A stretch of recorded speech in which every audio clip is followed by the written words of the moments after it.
All right, you can see we're outside today. Beautiful day the Lord's blessed us with. Wanted to go over a few tools that I think are essential for your preps. So hang on and let's cover those.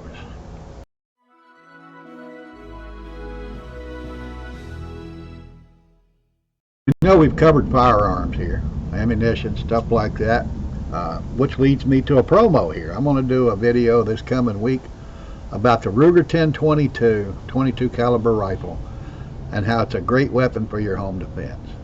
But today we're going over edged tools. We're going to call them tools because we're not going to use them for self-defense unless we absolutely have to.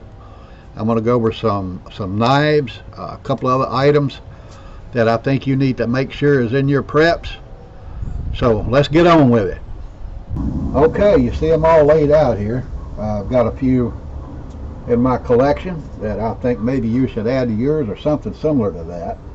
So we'll start small and work our way up. How's that? But the first one is my old pocket knife, 2-blade pocket knife. I carry this mostly probably just for tradition when I carry it. Looks very similar to one my dad used to carry and my granddad. They swore by Case knives, which are great knives. But I've had this one a little while and I really like it, so I just kind of keep that one around. But the first one we're going to use for our preps is this one. Hear my girls talking over there. Sounds like they made me some breakfast. But this one's made by Mossy Oaks. I do recommend this knife. It has a 2.5-inch blade, and it's used primarily for processing small game, squirrels, rabbits, stuff like that. And of course, it's a lock blade that folds up, which is handy. This is my daily carry knife. This is a SOG with a 3.5-inch blade, very sharp, made with very good steel. The mechanism in it's really, really sturdy. Folds up, slides right down into my knife pocket on my pants leg here. So that's the one I carry every day. Now we're going to get into one of the more expensive knives that I recommend. It's a Kershaw brand. It was designed in Japan. They have plants here in the U.S. and still in Japan and other parts of Asia. But it's not made with cheap metal. It has a very thin blade. You can see that it's very thin. It's perfect for filleting fish because it has a super sharp edge on it and it holds it very well. I've been using this knife actually for about 10 years now, and you can see how clean it looks. It cleans very well because it's good quality metal, and it still has the edge on it that it had when I bought it.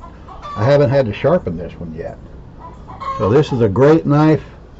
If you ever have to use it for self-defense, hopefully you never will, but I'll tell you, that one right there will do some damage because of that edge. Next one is a Bowie knife that I carry. Carry this when I'm on the trail. Good heavy blade, good sturdy handle. You can see where the blade's kind of nasty there, where I use it to chop limbs and things like that.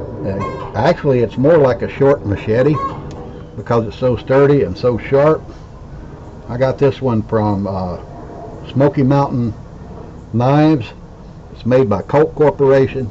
It's a very good knife. I've had it probably 5 or 6 years and it works great. This is one of the cheaper items that I'm going to recommend for you. It's an 18-inch Gerber machete.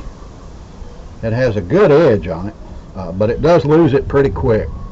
Matter of fact, looks like it needs sharpening again. You can see that it's used with all the scuffs and marks on it. When I get out on the trail, that one goes with me. But it has the saw back on the top edge, and it cuts very well. But like I said, I think maybe it's time for me to put an edge on that. This one is a little bit unconventional and probably one of the most overlooked edged tools that's out on the market, and that's a tomahawk. Again, it's a SOG. I do recommend this tomahawk in this brand. Got a good sharp edge on it, keeps it well, and the weight is perfect for me.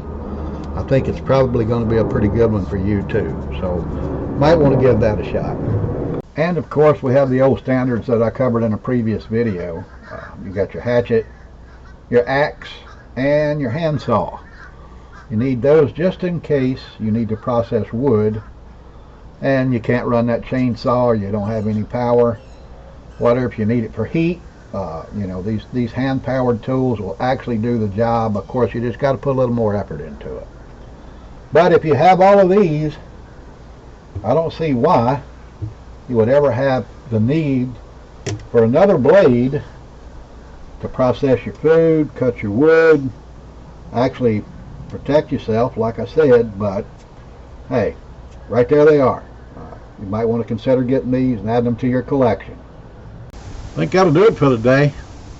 One more time, I got to recommend this tomahawk. This is the most overlooked edge weapon probably in America. This thing can do some damage if it has to. I mean, I've seen people destroy cars with these. So they are great. If you ever need it for protection, it'll do the job. So with that, I'm going to get out of here. I'm going to say stay strong, stay patriotic to America's founding principles. Pray for the United States of America. The Orlando Prepper is out.